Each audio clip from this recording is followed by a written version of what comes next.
Welcome to the Happy, Healthy Life Podcast with your hosts, Rob and Randy, who reveal the truth, the lies, and confusion about health so that you are no longer the victim to mainstream medical dogma and you are the hero to your own happy, healthy story.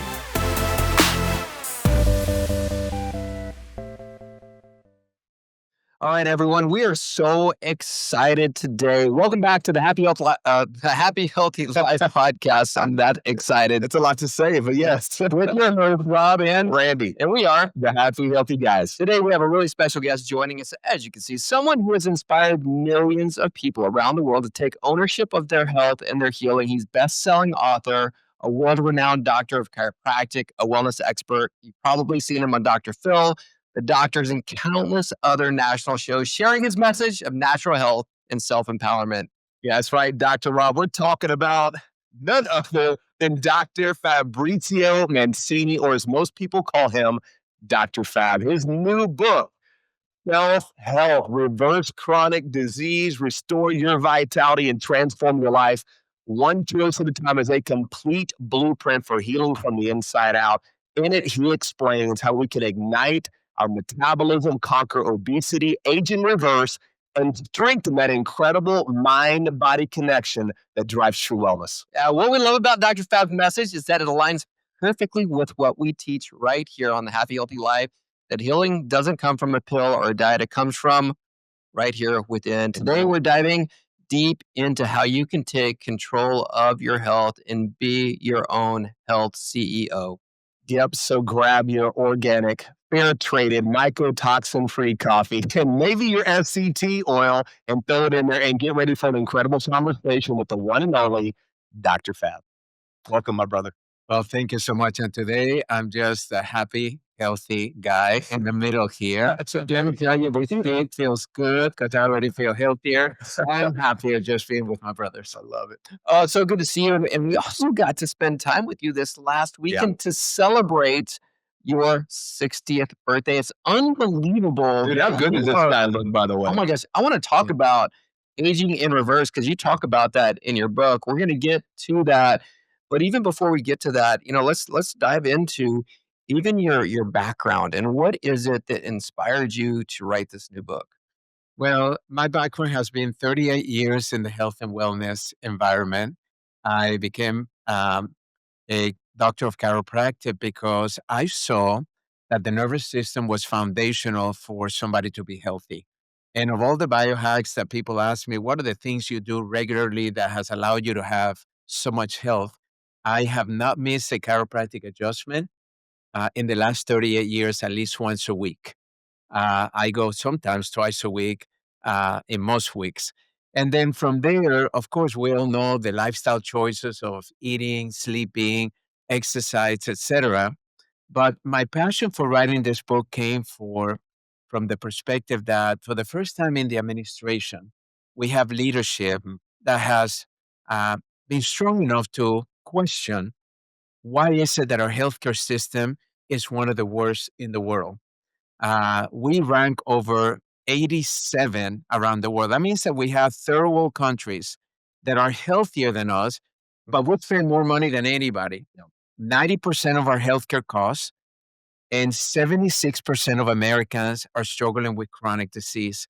So because I've been in the media for so long, I decided, why not write a book and a movement called self-health that would empower people to realize that chronic disease is a choice.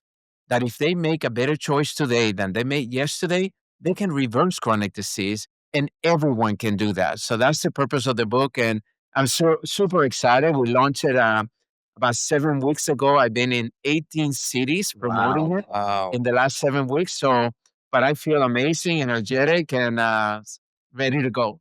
Oh, you look amazing, and you are literally the embodied epitome of what happy and healthy looks like. That's why I love that you're here. So, in reading your book, chapter 3, I love because we are talking here on the Happy Healthy Life. We talk primarily about metabolic health, Right. and that's where you mention metabolism. And one of the things that you said in there, and I'll paraphrase, is that true health, in order to be healthy, you've got to be healthy with your metabolism. I'd love for you to expand on that because when you look at health books, for example, you never see anybody talk about metabolism and how metabolism actually relates to someone being healthy.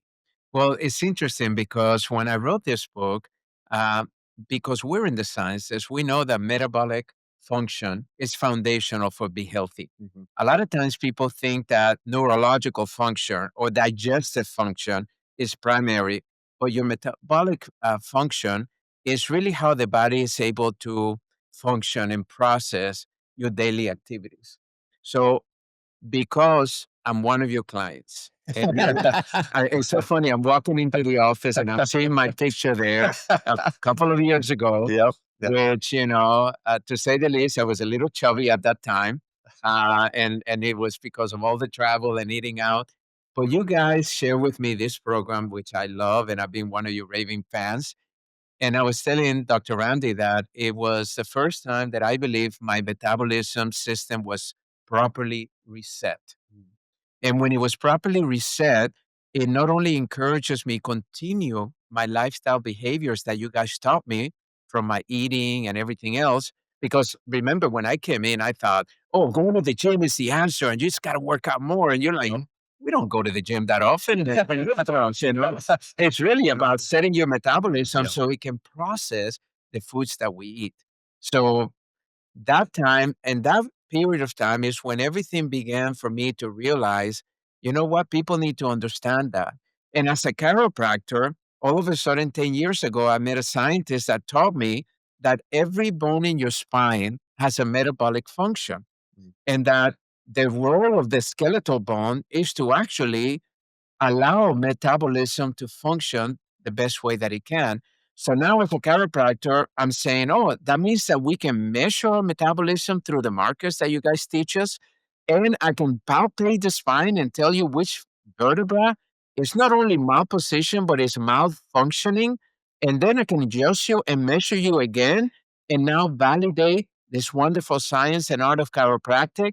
And that's the message that I've been bringing chiropractors over the last couple of months because I want everybody to realize metabolism is king when it comes to your health. Oh, that's amazing. Yeah. That takes me right back to being in chiropractic practice because we'd be adjusting people, allowing the nervous system to function better. And then you'd have people come in and go, hey, yeah, Dr. Rob, I all of a sudden I started losing weight. I didn't change anything at all. Could this have something to do with that? That was always the question that patients always ask, right? Could this have something to do with all of these different health conditions? And that right there, I love you sharing that. Yeah, it takes me back to the very first time I ever met you and heard you speak at Parker because you were my president when I was in school. And I remember, and I don't know that you said this, but this is what I took from your message that day, which everybody just, it was such a, it's hard to replace Dr. Fab, man. You brought so much value to the university there. But I can tell you, what I took away from one of your talks was that listen, obviously chiropractic care from birth to death, we really believe that is your longevity play. It's got to be a part of that puzzle. But what I really took away was it's not that just you need chiropractic care from birth to death. You need no interference. That our body's hardwired to heal, and the goal to longevity isn't to outsource your health and treat conditions. It's to take an active role in your health where you're constantly looking at your life to remove the interference so the body can heal and do what it normally does. And I love that message. It's just as true today as it was almost 25 years ago when I first heard you speak at Parker. And it's amazing because it's my 38th year. So I still remember my first chiropractic adjustment and Dr. Parker teaching us about this. Yeah. What has changed in our space in healthcare is that ever since functional medicine began to big impact on practitioners, and we began to see practices of chiropractic expanding into functional and integrative, and of course, longevity now. That's when all of a sudden we started measuring our results.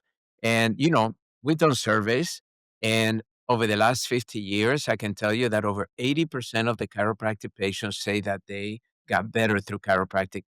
Now that's 80%.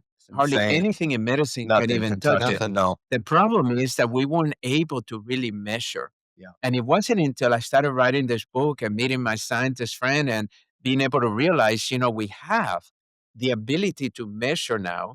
And that's why when you ask me that question on metabolism, I feel that one of the challenges that most people don't wake up in the dinner table or having lunch and talk about, hey, how's your metabolism today? How's your metabolic process today? We don't talk like that. So I wanted to break it down in such simplicity that people understand that whenever they ask the question, how do you feel? They're talking about metabolism. Whenever they ask the question, how much energy you have, they're talking about metabolism. Whenever they talk about how much and how well did you sleep last night, they're talking about metabolism. Right. And that's the lesson in that chapter. I love it. Let's get back to the book here in chapter 9, Conquering Obesity. And Fab, we are in a nasty obesity epidemic. It's of epic proportions.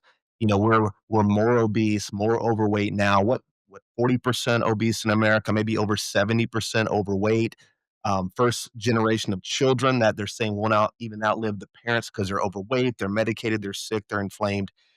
And you tell in the book that it's not really just about willpower, because what do we know about willpower, Dr. Rob? We'll let you down. We'll let you down. So will you touch on chapter 9, conquering this obesity epidemic, because we've got to do something? Well, when we saw the statistics, we started realizing that obesity is a precursor for diabetes, heart disease, and cancer, and many others.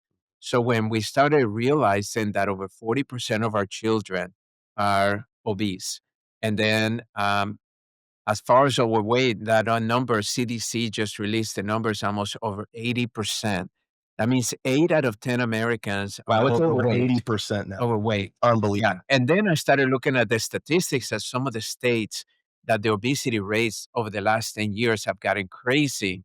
Um, I started realizing that people needed to understand that obesity may not be perceived as I want to be obese, right?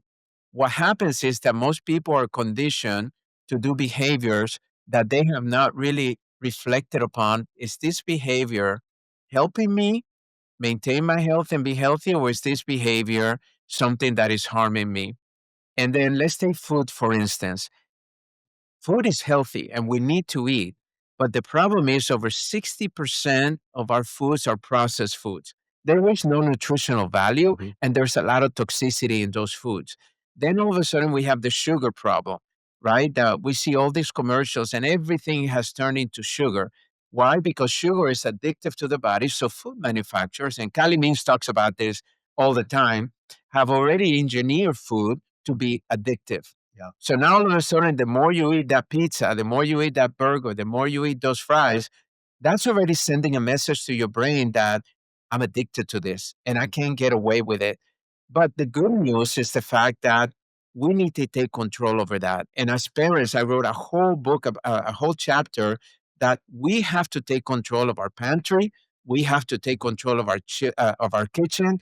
And more importantly, we have to encourage and engage our children to be part of these healthy processes and behaviors, because otherwise they'll continue to do what they've been doing, what their friends are doing, which is not leading them to a healthy state. In fact, it's making them sicker than ever. Yeah, you just hit the nail on the head. And the sugar is a huge issue. And now, in coupling with that, you see all the industrial processed seed oils baked into all of these fake foods, which we know automatically is hyper palatable foods. They do make you more hungry, and the food industry knows this. And so I couldn't be more happy about this conversation, because although I don't have the privilege of being a father, I know both of you guys are. But I have 2 incredible nephews, Austin and Luke, 6 and 9 years old. And those boys already know that that's not real food and that this is real food. I can show them an apple and it's these single ingredient food items. When you eat food, it shouldn't have this long ingredient list. It should really have one ingredient. If it's beef, it says beef. If it's eggs, it says eggs. If it's apple, it says apple. These are simple things. And I think kids really enjoy learning about how to nourish their bodies if we can teach them, but it does start with us. It absolutely does start with us. And it just makes me think, as you're talking about your nephews, we're talking about our kids.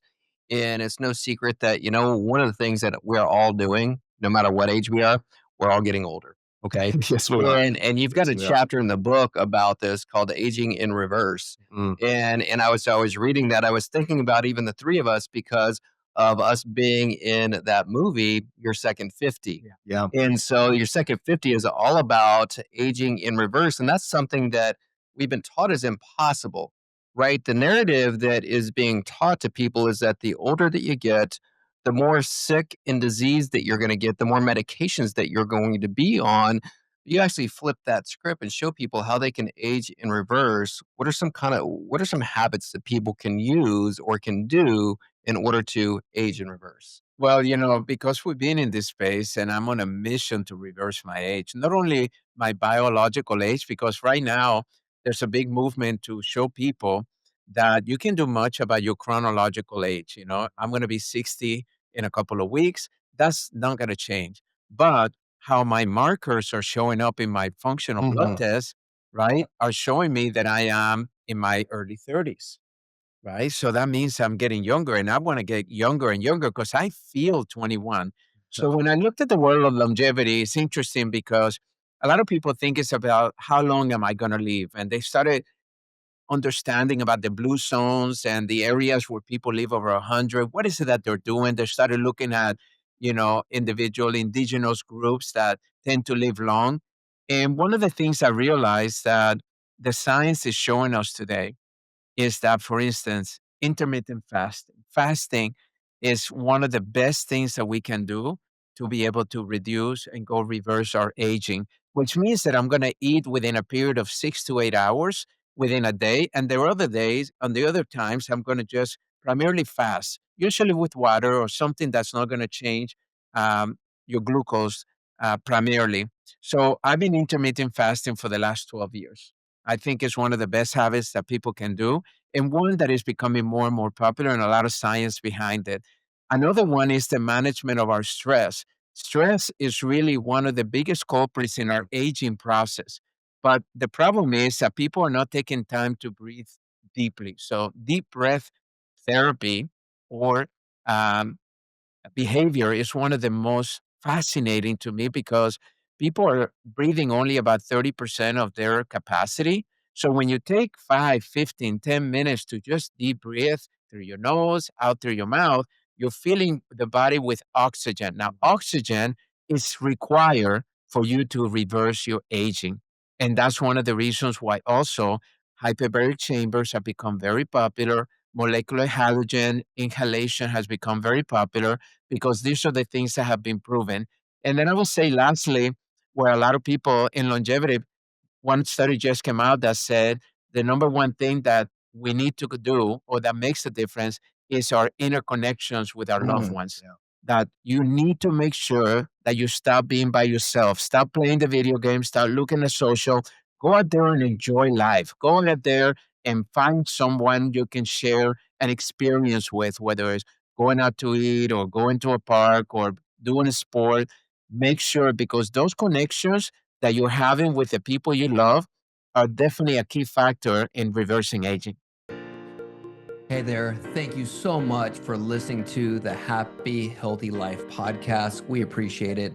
Now, if you're somebody who's curious about your metabolism, how you're doing with your metabolism, go to metabolismscore.com, take the quiz, find out where you're at. Hey guys, thank you so much for listening to the Happy Healthy Life podcast. And, we don't make a lot of products, but the products we do make are all metabolically focused. So go check these out. Go to thehappyhealthylife.com. And when you get to checkout, use code podcast to save 10% off any and all of our metabolic friendly products. Wow. Yeah, and you're not just somebody who's speaking about this because we know you and we've seen you and just the way that you interact with your kids, your mom, your brothers, your fiance, all the people in your life. Like, it's you Fab knows everybody, and everybody either knows Fab or wants to know Fab. Let's just see if this guy connects all of us. He does, and it's so important. And you were talking about the blue zones, and one of the things that we noticed is because we went to, I don't know if you knew this or not, but we went to Seulu, which is a blue zone in Sardinia. Yeah. And we spent time with the folks in this community. We met Giovanni, who is 90 years old, and you would have thought he's 90 years young. That he was 90 years young, and he was doing more things even better than 20-year-olds. He was like, he took us on this hike, and he was hiking as if he was like a mountain goat. He's pushing, he's holding, he wanted to take photos of him holding up these big rocks that probably weighed like 50 pounds. And he was a little dude. And just innately, he was eating nutrient-dense foods. Innately, he was fasting.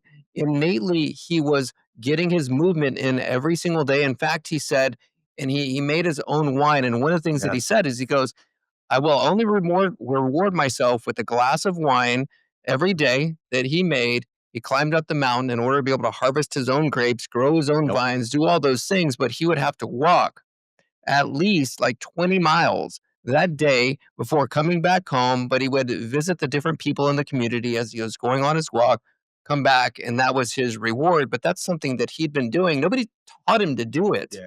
He just was innately doing this for 90 years. Yeah, remarkable. That was one of the coolest experiences ever, being there. And in fact, he was walking to get his reward, his glass of wine, but he was also enjoying the wine with his friends, with his family. In fact, they didn't even have bottled wine there. They had cellars where they made their wine in empty bottles, and they would fill the bottle and then bring the fresh wine to you. It was remarkable. So, well, let's jump really quickly to chapter 14. As I was reading through chapter 14, I really love chapter 14, that mind. Probably my favorite connection. I know that it was for you. My favorite. Fab really taught us a lot of this. You were way ahead of the curve with this conversation, 20, 30 years ago.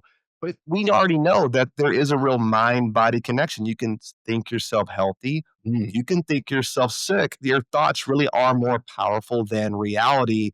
Talk about how important is that mind-body connection. Well, for me, personal development began with a training of 7 days of a group called Silva Mind Control. And Jose Silva was a pioneer in this space where he was teaching people in the 60s, 70s, and 80s how to recognize that 95% of our thoughts are subconscious in nature. That means that you can't even recall them, when you're awake. They're just playing in your subconscious mind. So our behavior pretty much comes from those thoughts. So if you want to change, so for instance, there's a lot of people that don't realize that they were conditioned in an environment that they were taught that whenever it rains, they're going to catch a cold. That it's flu season, you better get a shot. Right. Or perhaps that as you get older, you're going to get sicker. All of those are conditions that are not even real. But in order to change them, you have to pay attention to your thoughts. I call it the internal dialogue, your self-talk, and catch yourself also in what words do you say to other people.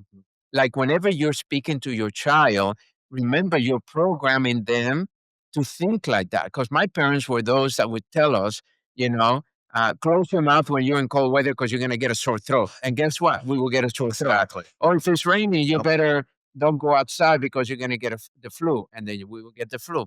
But when I started changing all of that, I realized that the mindset, in order for you to change a behavior, you got to upgrade your mindset. Like, Les Brown says, if you want to be healthier in 2026, you can't show up in 2026 with the same level of thinking that you had in 2025. You have to upgrade your thinking. And when you upgrade your thinking, it leads to a new behavior because now you're thinking differently. You're thinking like somebody that says, okay, what do I need to change in order to accomplish this? And then all of a sudden you realize, well, I am not walking every day. Great. This is one of the things science says now, that if you walk at least 5,000 steps a day, you're going to reverse aging greatly. I'm going to incorporate walking every day. Or if you're not sleeping enough, sleep is the number one reason now for Alzheimer's. Of all the things we thought is making our minds tired and forgetful, lack of sleep is the number one that the foundation just released a few months ago. So those are the behaviors that need to be changed. But in order to change them, you got to upgrade that thinking to realize that it is possible to have the health you want to have. Yeah. What do you think is maybe the number one negative thought that is blocking people from being able to reach the health that they want? Because I think that everybody wants to be healthy, but there's something that's blocking them. What's a mindset thought that may be blocking somebody from Well, achieving that it's health? interesting because our dear friend, Dr. Joe Dispenza, wrote a book called The Placebo Effect.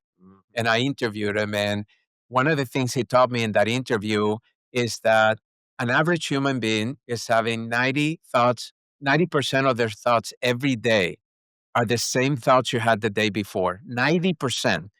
And that 80% of those thoughts are negative in nature. Wow. So naturally, we're very negative.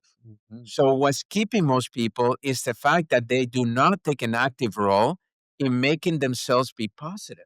So they stay in that pattern that everybody else has. And that's why you only see a very small segment of the population actually be healthy. According to my statistics, over 80% of Americans are actually in these negative thought patterns and negative behavior patterns. Therefore, they're getting sicker and sicker by the year. And then you get about 20% that has awakened and is encouraging in not only becoming chiropractic patients, but acupuncture patients or homeopathy or perhaps biohacking. And those are the people that are saying, okay, I'm going to try something different because I don't want to end up like my mom, like my dad, like my brothers. I want to do something different. And those are the ones that are actually being healthier today. Yeah, and I think that goes into the chapter that you even wrote, chapter 22, called The Ripple Effect. Yeah. And how you can be able to inspire a healthier community. And I'll say this is that I don't even know if you remember this or not. In the ripple effect, and I know you're going to explain what the ripple effect is, but it had a direct effect on me. And the ripple came from Dr. Parker, from Parker University. When I was in chiropractic school, I was in I was in my second trimester, I believe it was, and I worked at the sports club at the Four Seasons Hotel. And Dr. Parker would come in, and nobody would wait on Dr. Parker because back then you could smoke inside, and he would smoke his cigars. And he would bring this kid in there with him that would be hanging out with him, and that kid was you. Guilty. Yeah. And But you weren't smoking the cigar. You were getting the second. I actually tried it. That's all. I'm like, thank God I don't like cigars. and so I would always be there like, hey, you're in chiropractic school. You're gonna go, you go serve them. And I loved it because I got to be able to listen to the conversations that y'all were having. And like I said, you may not even remember that. And just listen to Dr. Parker, who had this wisdom that a lot of the wisdom that he was sharing was because of the belief system that I had growing up was over my head, Yeah. but I was just like trying to absorb as much of that as I possibly could. So I just wanted to start off, as I was reading through that chapter, that's exactly what I was thinking about because knowing that you wrote the book and that ripple effect rippled into me, I just wanted to say thank you for that. And that was Did it mean you rippled into me? Yeah. So then Rob was my mentor coming out of school, going over to his office, learning from this guy, pestering this guy, asking a million questions. So the ripple, and then think about, we were recently, Dr. Rob and I were at a seminar recently that we used to be a part of years ago. We had so many doctors coming up to us going, Ooh. because of what you said from stage, that time you gave me that phone call, the time you pulled me over and encouraged me or gave me this advice. This is what happened for our life. You've rippled into millions of people at this point. It's probably not even quantifiable. Yeah, one of them was there at the Fab Life mentorship this last weekend, That's which right, was that's Sean. right. Yeah. We had no idea. Yes. So Dr. Sean Drake had come up Yep. to us. If you're listening, Sean, shout out to you. Man? And he was like, we just gushing with just gratitude for the help that we gave him. We had no idea. I had no idea. That was the ripple. Well, one of the things that I was blessed to know, um, a motivational speaker that was Tony Robbins' actually mentor, Jim Rohn. And and that was actually the second motivational speaker in personal development that I met. And his biggest lesson to me was that we become the sum of the 5 people that we surround ourselves with. So the ripple effect has got 2 facets, in my opinion. The first one is, who are you selecting to be around? Are you surrounding yourself with negative people? Are you surrounding yourself with people that have bad behaviors? Are you like not working out, eating terrible, not sleeping enough, drinking too much coffee, all of that?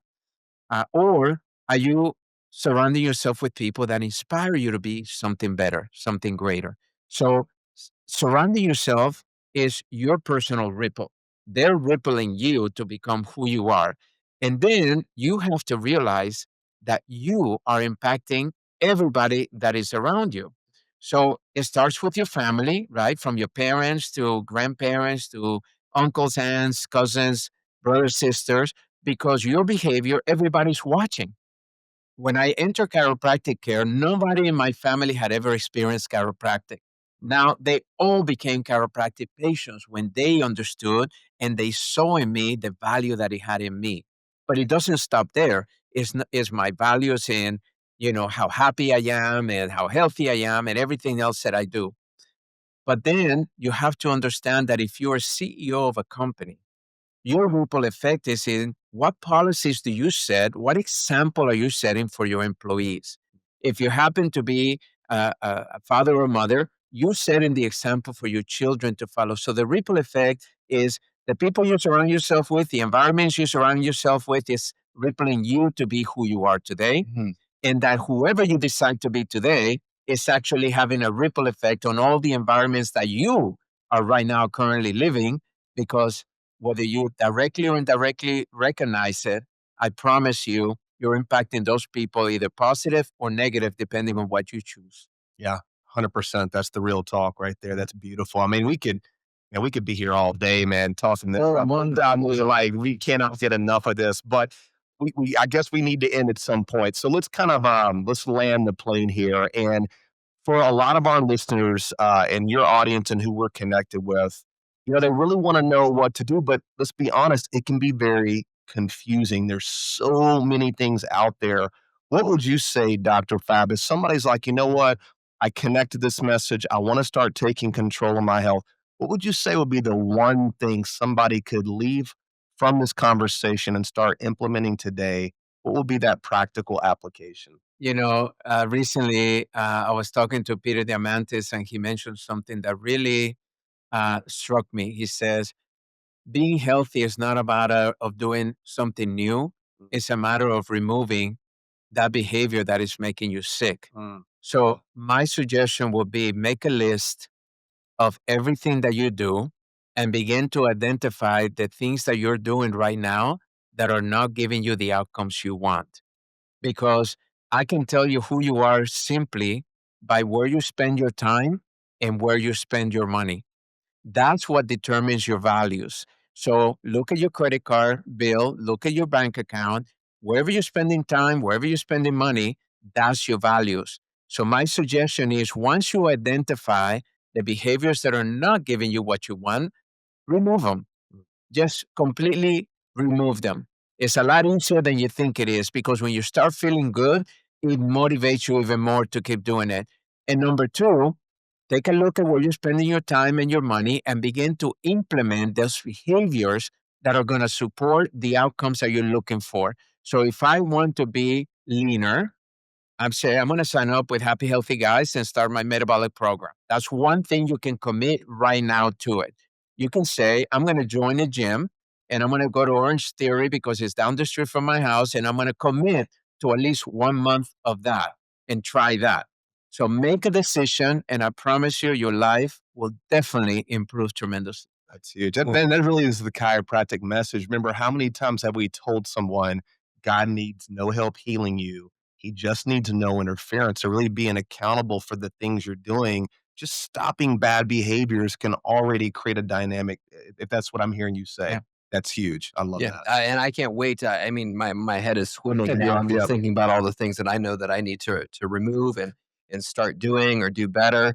And before we leave, we do ask every one of our guests a question. You don't have any idea what this question is. I'm going to ask it here in just a second. But before we get to that, how can our viewers and our listeners either get in touch with you? How do they get your new book? Well, if you go to my webpage, drfabmancini.com, drfabmancini.com. From that landing page, you can actually go where you can get $1,000 worth of free resources when you buy the book. And just send us the receipt number and we'll send it to you. So that's one thing. You can also follow my podcast where I interview some of the biggest names called Ending Chronic Disease. You can see what my next events are going to be. So if you want to join me somewhere, we'd love to see you. And you can also maybe consider working with me as one-on-one if there's somebody out there that's really needing a high-level person. That's also another option. So everything you can find is drfabmancini.com. And we'll make sure that we put it in the show notes as well. That way you can be able to just click it and go right to that. So let's ask the question. So here's the question. So Dr. Fab, in your opinion, what would you say it means to live your life happy, healthy? I would say to be authentic. The older that I get, I realize that the reason most people cannot be authentic is because they don't know who they are. So they pretend to be something depending on who's pressing the buttons. If your parents want you to be this, you go towards that when you're around them. If your friends put enough pressure, you're going to do those things. If your spouse, significant other does it, you're going to be that. My suggestion is what it takes to be happy and healthy is to take time to reflect on who you want to be. And when you know who you want to be, you start writing it down because when you're being, then it's going to allow you to do the things that that being says it wants to be so you can have everything you want in life. That's the true formula for success, health, and happiness. And that is to be so you can do, so you can have. Wow, we've had a lot of guests on here, and I think that right now is my favorite answer that we've had on the show for that question. So no shock either for this, man. Because you taught us this stuff. I mean, 30 years ago. You know, the be, the do, the have, all the things, man. We just can't thank you enough. We forget it sometimes. We do, man. And we had the most amazing time at the Fab Life this last weekend. In fact, I've got 3 people who've reached out who saw the Instagram photos and they want to come be a part of the next one. So we just want to keep growing this movement. And I'm so excited to be a part of it. Thanks for being here today, my brother. And more than that, thanks for being a great friend. So yeah, so we appreciate you. And go buy the book, by the way. Go get this book. It says on the book, everyone needs to read this book now. Go get this book. Unbelievable self-help, written by a real leader and a pioneer. I'm telling you right now, this book is unbelievable. Thank you. And it's a beautiful book too, man. The cover, the title, everything about this, man. This is right on point. Well, thank you guys so much for not only being a friend, but also for always guiding me to be healthier and happier. Awesome. Thank you guys for listening. As always, like it, share it, comment. Any questions that you have, hit us up on our Instagram at the H2 Life. You guys have a happy, healthy life.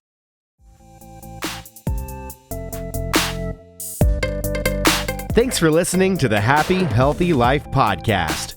If you enjoy the show, make sure to follow them on Instagram at the H2 Life or on YouTube and Facebook at the Happy Healthy Guys.